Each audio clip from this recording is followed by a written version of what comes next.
freedom,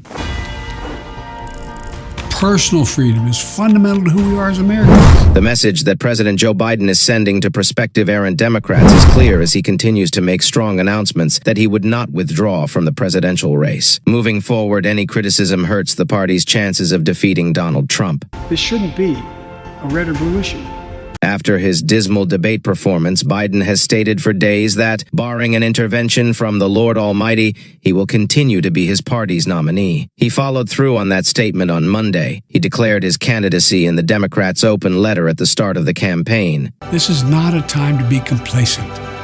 He then defied authority by calling one of his preferred cable news programs and accusing the elites of attempting to remove him. It included a call into a virtual meeting on Monday night with the Congressional Black Caucus, a pillar of his previous support, and an appearance at midday on a private video chat with some of the leading financiers of his campaign. "I will not be leaving," Biden declared to the contributors. In essence, the actions were a display of disobedience intended to garner some respect for Biden when apprehensive Democratic legislators returned to Capitol Hill following their Christmas vacation. Simultaneously, the Biden team attempted to recast the push for his resignation as something that came from the elitist party establishment, rather than a sincere expression of concerns among voters regarding the 81-year-old commander-in-chief's age and mental capacity. One vocal admirer of Joe Biden, Rep. Robert Garcia DeCalif, stated, "I love this fighting Joe Biden. He will return punching with more force after taking a blow." Sen. Patty Murray of Washington, a prominent member of the Democratic leadership, expressed concerns about Biden as lawmakers returned to Washington, but he also received some critical words of support from Rep. Alexandria Ocasio-Cortez of New York, who stated, "He is in this race. The matter is closed." In his statements on Monday, both in private and in public, Biden stated unequivocally that he is in complete control of his political destiny. With 14 million votes and every state winning in the Democratic primary, he has almost all of the delegates to the party convention in Chicago, which takes place next month. In his MSNBC phone interview, Biden declared, "I'm more than the presumptive." Tamika Brzezinski, one of the co-hosts of Morning Joe, "I'm going to represent the Democratic Party." During the call with the campaign's leading fundraisers, Biden attempted to shift the focus back to Trump by declaring, "We're done talking about the debate. It's time to target Trump precisely." However, a few of the president's supporters questioned why the PR blitz was scheduled for almost 10 days after the debate instead of right away. Biden did not phone congressional leaders until several days after the debate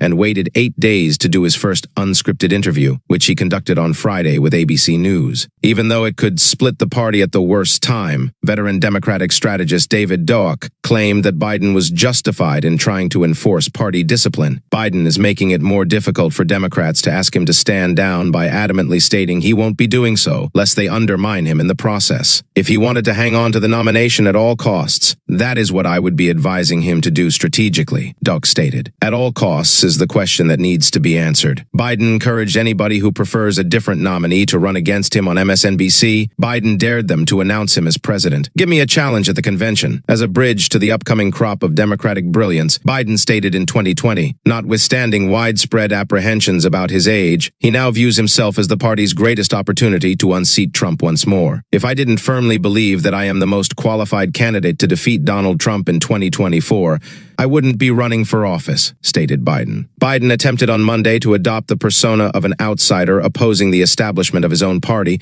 despite being the leader of the party and the most powerful elected politician in the country. Speaking on the MSNBC program that has long been a darling of the Democratic Party establishment, Biden said, "I'm getting so frustrated by the elites." He addressed the company hosts of Morning Joe, saying, "I'm not talking about you guys, but about the elites in the party who know so much more." He said those final words in a mocking sing-song voice. He continued, saying that his impression of the support of the electorate had been strengthened by his weekend of campaigning in Wisconsin and Pennsylvania. "What the millionaires think is irrelevant to me," stated Biden. In less than 3 hours, Biden was thanking the top donors, millionaires, and financiers who bundle contributions from others in a Zoom conversation with members of his National Finance Committee. Some members of the party were offended by Biden's attempt to recast the election as a fight against the elites, which was reminiscent of Trump's frequent criticism of the party's leadership. Veteran Democratic strategist Hillary Rosen posted on the social media platform X, saying, "This desire to wedge the Dem-elite against regular folk is bad. In reality, reality, the elite are just now becoming concerned about Biden. For the past 2 years, this has worried the majority of voters. 74% of people, including 59% of Democrats, felt that Biden was too elderly to be effective, according to a New York Times Siena College poll conducted last week. Following a virtual meeting in which prominent House Democrats expressed their apprehensions about endorsing Biden,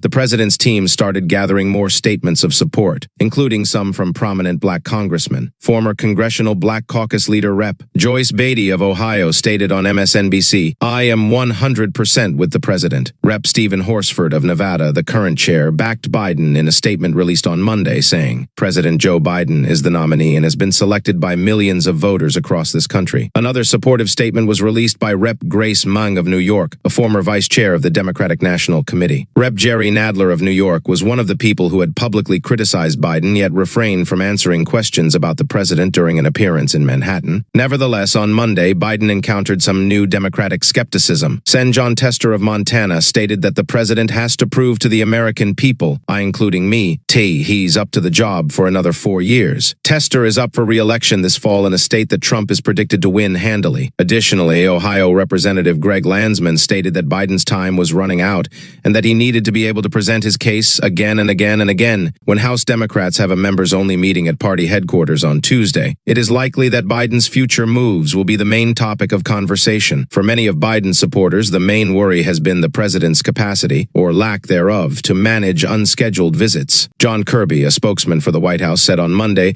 that the president would also take part in what he referred to as a big boy press conference on Thursday following a NATO summit. However, as a hint of the difficulties the president would face, Press Secretary Karine Jean-Pierre was forced to duck inquiries regarding the rationale behind a Parkinson's specialist's 8-month visit to the White House. During the same briefing,